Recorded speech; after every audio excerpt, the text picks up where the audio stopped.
ఇంకా దాంతో కూడా పని అవ్వదు అని మాకు అర్థం అయిపోయేసరికి ఇంకా ఆ పర్సన్కి ఎవరైతే ఉన్నారో బ్యాడ్ మెసేజ్ వెళ్ళిన పర్సన్ ఆయన మేము అప్రోచ్ అయ్యి ఆయనకి మేము సారీ కూడా చెప్పాము. నేను మీకు ఇప్పుడే వినిపిస్తాను. అండి, నేను అలేఖ్య చెట్టిని మాట్లాడుతున్నాను. మాకు వచ్చే మెసేజ్లో అందరూ జెన్యున్గా ఉండరు. పచ్చి బూతులు తిట్టి మాట్లాడి ఇబ్బంది పెట్టే వాళ్ళు చాలా మంది మెసేజ్ చేస్తారు మాకు రోజు. మీ చాటు కంటే ముందు ఇద్దరు నాకు అబ్యూజివ్గా మెసేజ్లు పెట్టి బై మిస్టేక్గా అది మీ కిందకి స్క్రోల్ చేయడం, అది మీ చాటుకి ప్రెస్ అయిపోయి వాళ్ళకి తిట్టాల్సిన మెసేజ్ మీకు వచ్చేసింది.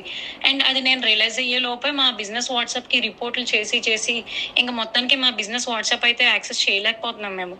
మా పికిల్స్ ఎక్స్పెన్సివ్ అని మీరు ఒక్కరే అనలేదండి, 100 మంది అన్నారు. అన్న ప్రతి ఒక్కరిని నేను బూతులు తిట్టేయడం అంటే అది నమ్మసక్యంగా లేదు. ఫస్ట్ అబ్యూజివ్ వర్డ్స్ ఎవరైతే మా వాట్సాప్కి తిట్టి మెసేజ్ చేస్తారో వాళ్ళకి మేము అదే భాషలో మేము రిప్లై ఇస్తాం.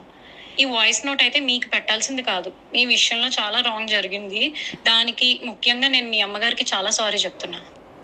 ఈ ఆడియో ఏదైతే విన్నారో దానికి ఆయన స్పందించడం కూడా జరిగింది. ఎలా అంటే, అయ్యో మరి మీరు మాకు ఆ విషయం ముందే చెప్పాలి కదండి, ఎందుకు చెప్పలేదు అనేసి మాకు రిప్లై అయితే ఇచ్చారు.